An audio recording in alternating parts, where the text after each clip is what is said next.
So hello everyone welcome to my YouTube channel. Myself Roshni. और आज हम लोग पढ़ने वाले हैं सुश्रुत सीता। सुश्रुत सीता का क्या कौन सा चैप्टर? तो सुश्रुत सीता का सूत्र स्थान का जो 17 नंबर अध्याय है जिसका नाम है आम पक्वष्णीय अध्याय, इसके बारे में हम पढ़ते हैं कि इसमें क्या दिया हुआ है। तो इसके स्टार्टिंग में ही दिया हुआ है कि अब हम यहाँ से आम पक्वष्णीय अध्याय का व्याख्यान करते हैं, जैसा कि भगवान धन्वंतरि ने सुश्रुत के लिए कहा था। तो यहाँ आम शब्द का क्या अर्थ होता है? तो आम शब्द का अर्थ आम भी होता है और पच्यमान होता है। पच्यमान वह अवस्था होता है जिसमें खाना अभी आधा पच गया है और आधा अभी पचने के प्रोसेस में है, तो इसको हम पच्यमान अवस्था कहते हैं। उसके बाद हम देखेंगे कि यहाँ पे सौफ का डेफिनेशन दिया हुआ है। तो सौफ का डेफिनेशन अगर आप श्लोक याद कर सकते हैं तो श्लोक याद कर लेना, अदरवाइज आप हिंदी इंपॉर्टेंट है तो हिंदी में भी आप याद कर सकते हैं, जिसमें दिया हुआ है कि ग्रंथि, विद्रथि और अलजी, ग्रंथि, विद्रथि, अलजी प्रभृति अनेक प्रकार की व्याधियाँ प्रायः शोथयुक्त हुआ करती हैं। अब ग्रंथि है, चाहे विद्रथि है या फिर अलजी है, ये सारी व्याधियों में क्या होता है? शोथ होता है, किंतु उनके विलक्षण यानी कि फैला हुआ, गांठदार या फिर सम या फिर विषम त्वचा और मांस आदि धातु में होने वाले वातादि दोषों का समूह जो शरीर के किसी एक देश में उत्पन्न होता है उसे हम शोथ करते हैं। यानी कि जब वातादि दोष प्रकोपित होता है ना, तो वातादि दोष के समूह त्वचा और मांस धातु में गांठदार या फिर फैला हुआ या फिर सम और विषम आदि जो एक शरीर के एक देश में उत्पन्न करता है उसे हम शोथ कहते हैं। ठीक है, तो ये डेफिनेशन इंपॉर्टेंट है, आप इसको याद कर सकते हैं। विमर्श ज़्यादा पढ़ने की ज़रूरत नहीं है। विमर्श में यहाँ पे इम्पोर्टेंट बस एक चीज़ दिया हुआ है कि चरक ने सौफ के 3 भेद बताए हैं, आगंतुज भेद, नीज भेद और सर्ववेद, 3 प्रकार का। और वहीं अब सुश्रुत की बात करें तो सुश्रुत ने यहाँ पे षड्विध सौफ बताया है। षड्विध सौफ में वातज, पित्तज, कफज, सनिपतज और रक्तज और फिर आगंतुज। तो वात, पित्त, कफ, सनिपातज, रक्तज और आगंतुज। ठीक है, ये 6 प्रकार का भेद सुश्रुत ने बताया और 3 प्रकार का भेद चरक ने बताया है। तो उसके बाद हम देखेंगे सौफ के यहाँ पे सौफ के बारे में बताया गया है कि वातज सौफ क्या होता है, पित्तज सौफ क्या होता है। तो वातज सौफ क्या होता है? तो इसमें इनमें से वातजन्य सौफ कुछ लाल होगा, यानी कि वात सौफ अरूढ़ लाल होगा, काला होगा, खुरदुरा और मृदु होगा। ठीक है, और इसमें है सुई चुभने जैसी वेदना।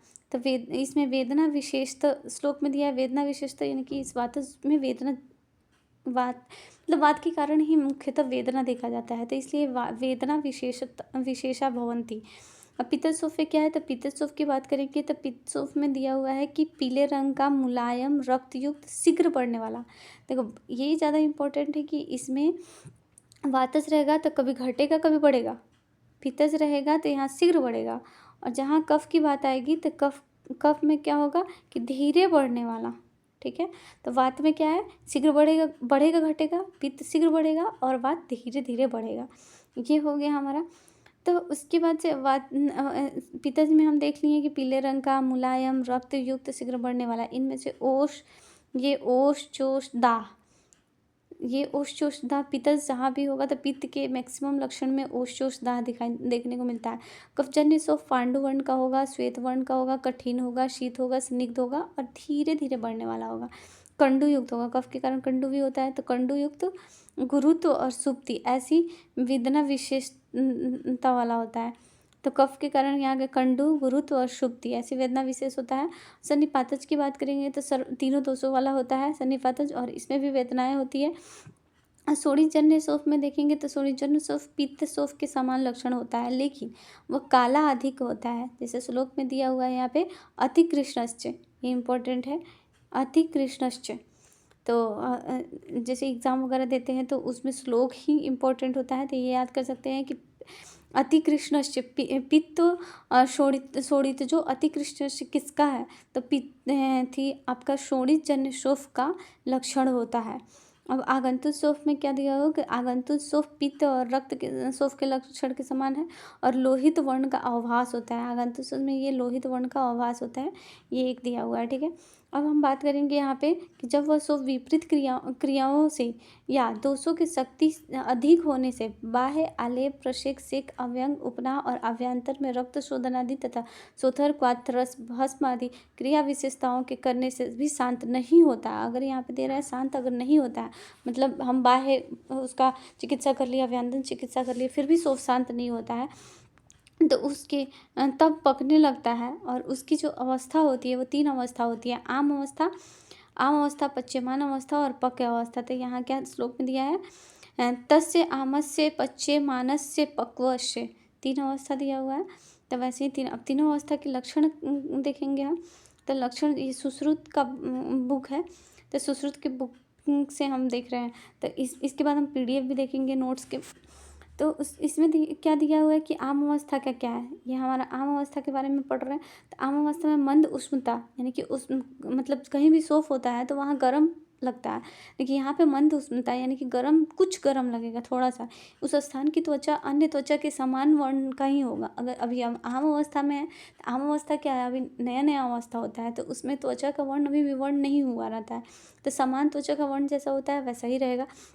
शोफ का शीत स्पर्श रहेगा, शोफ भी जहाँ होगा वो शीत स्पर्श रहेगा, और कठोर रहेगा, अल्प पीड़ा वाला रहेगा और अल्प शोफता वाला रहेगा। ठीक है, ये हमारा आम अवस्था का है।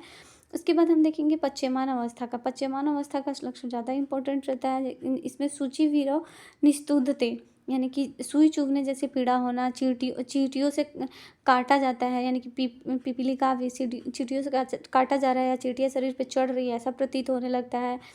और उसके बाद से शक्ति शस्त्र के भेदन के समान पीड़ा होने लगती है। डंडे या लकड़ी के पीटे जाने के, हाथ के दबाए जाने के समान, उंगलियों द्वारा मले जाने के समान, अग्नि से जलाए, छार कर्म से पकाए जाने के समान, ओस चोस दाह परिदाह। और ये इम्पोर्टेंट है कि बिच्छू के काटने के समान। तो यहाँ दिया हुआ वृश्चिक विद्ध, तो बिच्छू के काटने के समान खड़े रहने और बैठने या फिर सोने से भी अगर शांति नहीं मिल रही है, फूली हुई मशक की तरह तना और शोथ हो जाती है। त्वचा में वर्ण भिन्नता, या वो आम अवस्था में त्वचा समान वर्ण का था, यहाँ पे वर्ण भिन्नता दिखाई देगा। शोफ की वृद्धि होगी, ज्वर, दाह, प्यास लगेगा, भोजन में अरुचि, यह सब पच्यमान अवस्था का लक्षण होता है। ये सारे लक्षण अगर जिनमें मिल रहा है तो हम समझेंगे कि शोथ जो होता है पच्यमान अवस्था में। अब हम देखेंगे कि पक्व अवस्था, यानी कि अब शोफ का पाक हो गया है तो वेदना की शांति हो जाएगी, देह में पांडुता हो जाएगी, यानी कि केतकी के धूलि के समान वर्ण दिखाई देने लगेगा। शोफ का कम होना, शोफ कम होने लगेगा धीरे धीरे। त्वचा में झुर्रियाँ पड़ना, यानी कि अल्प शोफता और वल्ली प्रादुर्भाव, तो त्वचा में झुर्रियाँ पड़ने लगेगा और दरार होगा। उंगली से दबाने पर मांस में गड्ढा पड़ना और उंगली के हटाने पर पुनः गड्ढे भर जाना, यानी कि जैसे पिटिंग एडिमा का सिम्टम्स होता है वैसे कि उंगली से दबा रहे हैं तो वहाँ पे गड्ढे पड़ जाता है त्वचा में, और फिर जैसे उंगली हटाएंगे तब तक वो गड्ढा भर जाता है।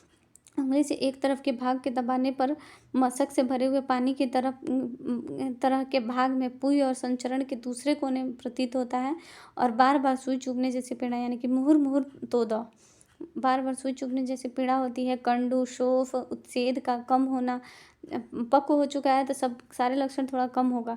उपद्रवों की शांति होना, भोजन करने की इच्छा होना, ये सब पक्व और शोफ के लक्षण होता है। उसके बाद देखेंगे कि कफ के द्वारा उत्पन्न हुए शोफ जो होता है वो रोगों में शोथ गहरी धातु में स्थित होने से अथवा चोट के उत्पन्न हुए कई रोगों में पक्व अवस्था के समान लक्षण दिखाई नहीं देने पर पक्व शोफ को अपक्व शोथ मानकर वैध मोह को प्राप्त होता है। ठीक है, यानी कि अगर गहरी धातु में है या फिर अंदर में कुछ हुआ है प्रॉब्लम, तो उसमें क्या होता है कि पक्व शोफ है फिर भी वैद्य को लगता है कि अपक्व शोफ ही है। तो ऐसी स्थिति में जहाँ पे त्वचा में विवर्णता हो, या फिर शोफ स्थान में शीतलता हो, या फिर स्थूलता हो, या फिर वेदना से की अल्पता और पत्थर की तरह घनता दिखाई दे, तो संयम रखना चाहिए उस समय। उसके बाद से अब हम देखेंगे यहाँ पे हमारा तस्कर वृत्ति वैद्य क्या होता है। तो तस्कर वृत्ति ऐसे वैद्य जो शोफ की आम अवस्था, मान अवस्था और पक्व अवस्था, इन तीनों अवस्थाओं को अच्छी तरह जानता है, उस वैद्य को हम तस्कर वृत्ति वैद्य कहते हैं। ये इंपॉर्टेंट होता है, इसका रेफरेंस इंपॉर्टेंट होता है। तो इसका रेफरेंस हम देख सकते हैं कि सुश्रुत का सूत्र स्थान 17 में है, तो तस्कर वृत्ति वैद्य का लक्षण। उसके बाद हम देखेंगे कि ये श्लोक भी यहाँ तक ज़्यादा इम्पोर्टेंट है कि वाताधृति ना अस्ति रुचा, माने वात के कारण कोई भी रुचा नहीं होती है, यानी कि वायु के बिना श्रोथ में कहीं भी पीड़ा नहीं होती, यानी कि दर्द नहीं होता है।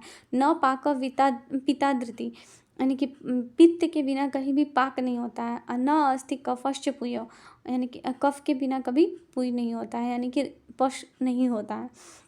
और ये सब जब इसलिए सोथ आदि के पाक के समय वात आदि तीनों दो सोथ को पकाते हैं, और कालांतर में वही बढ़ा हुआ पित्त अपने स्वबल से वायु और कफ दोनों को अपने वश में करके रक्त को भी पका देता है। तब हम रक्त को भी रक्तज व्याधि के नाम पे जानते हैं। यह पाक संबंध में अन्य विद्वानों का मत है।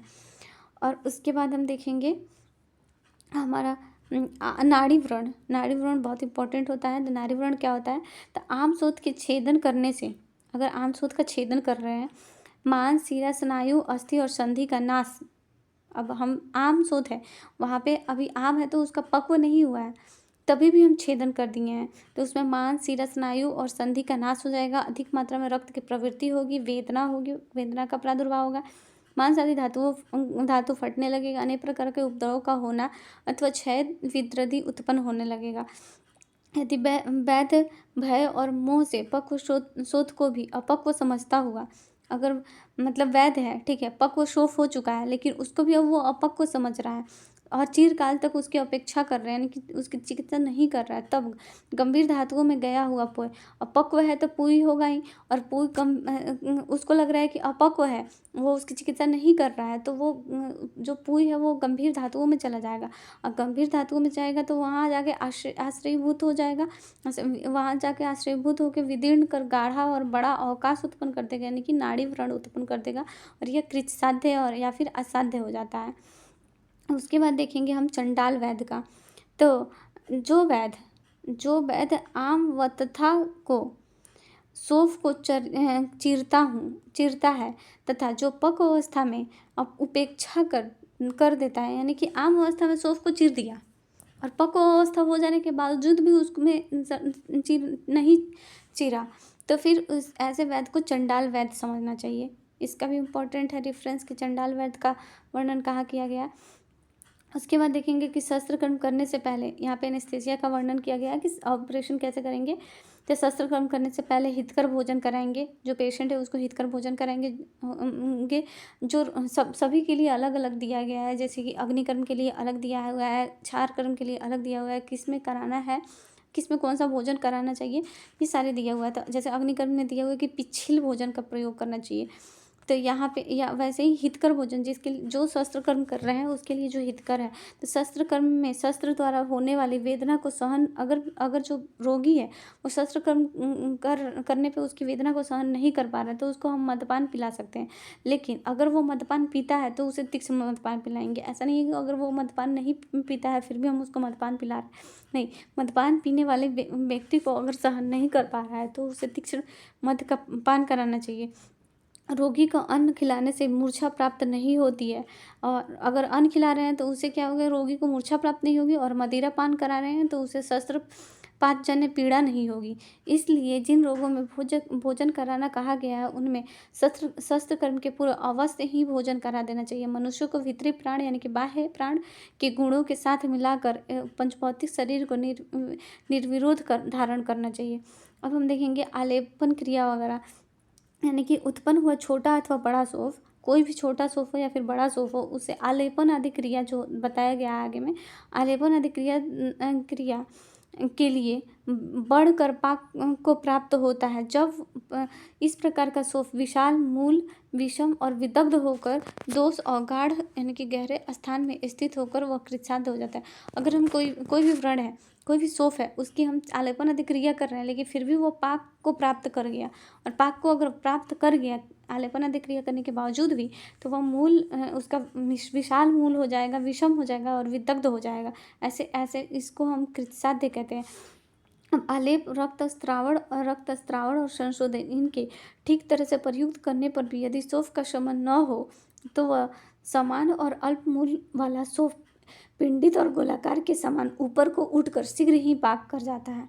ठीक है, अब आलेप कर रहे हैं, रक्तस्रावण कर रहे हैं, शोधन कर रहे हैं, इन सब के बावजूद भी अगर सौंफ का शमन नहीं हो रहा है तो वो ऊपर उठेगा, गोलाकार बनेगा और शीघ्र पाक को प्राप्त होगा।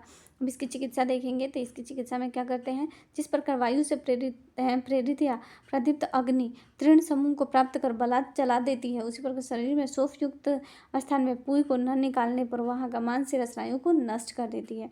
अब इसका चिकित्सा ये सब बहुत ज़्यादा इंपॉर्टेंट है, इसका सीक्वेंस।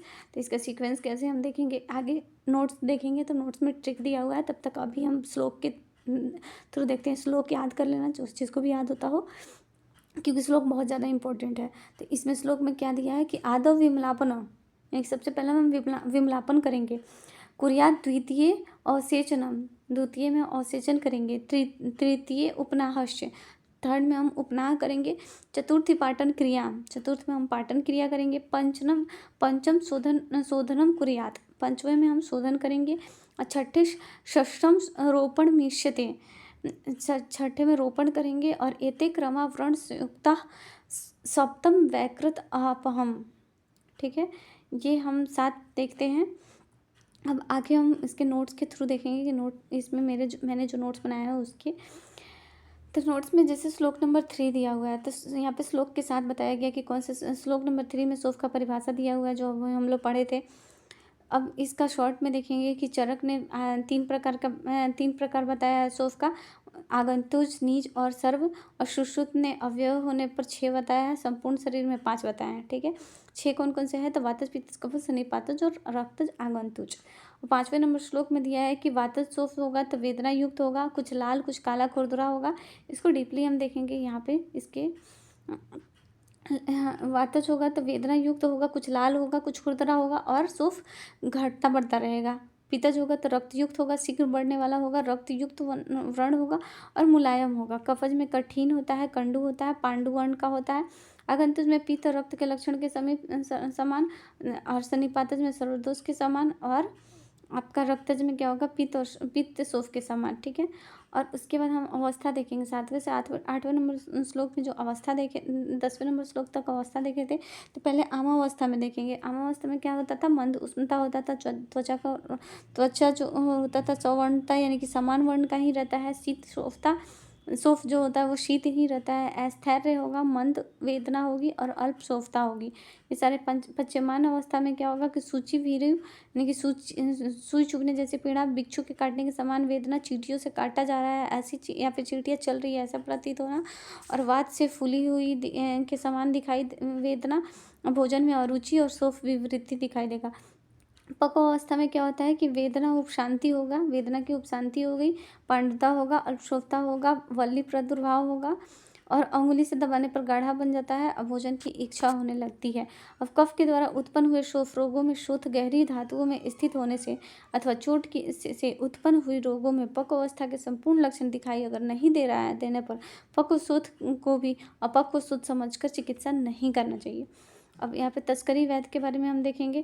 तो तस्करी वैद्य क्या है कि मन और धन तीनों अवस्था को न जानने वाला। मन और धन यानी कि पाक अवस्था, आम अवस्था, पश्चिमान अवस्था और पाक अवस्था, पक्व अवस्था, तीनों अवस्थाओं को नहीं अगर जानता है तो तस्करी वैद्य कहलाता है। जो आम अवस्था को छेद दे वह स्वपच्य कहलाता है। स्वपच्य यानी कि चंडाल वैद्य को कहते हैं। चंडाल वैद्य क्या होता है, जो आम अवस्था को भी छेदन कर देता है तो उसे चंडाल वैद्य कहते हैं, स्वपच्य वैद्य कहते हैं। वायु, यहाँ पे हम पढ़े थे एक श्लोक जिसमें दिया था कि वायु के बिना शोफ नहीं होता, पित्त के बिना पाक नहीं होता और कफ के बिना पोई नहीं होता। अब श्लोक नंबर 15 में स्वपच्य वैद्य के बारे में दिया है कि स्वपच्य का मतलब होता है चंडाल। आम अवस्था में अगर शल्य करते हैं तो छत विद्रति होता है और पक्व अवस्था में अगर नहीं करते हैं तो नाड़ी होता है, नाड़ी व्रण होता है। अब 18 नंबर श्लोक में एनेस्थेसिया वगैरह के बारे में दिया हुआ था। अब ये ज़्यादा इम्पोर्टेंट है हमारा चिकित्सा में दिया हुआ है कि व्रण शोफ के सप्त उपक्रम जो है अभी हम श्लोक के थ्रू देखे थे कि फर्स्ट में विमलापन और सेचन, उपनाह, पाटन, शोधन, रोपण और वैकृतापम। इसको याद कैसे करेंगे, तो वाव पास रवि।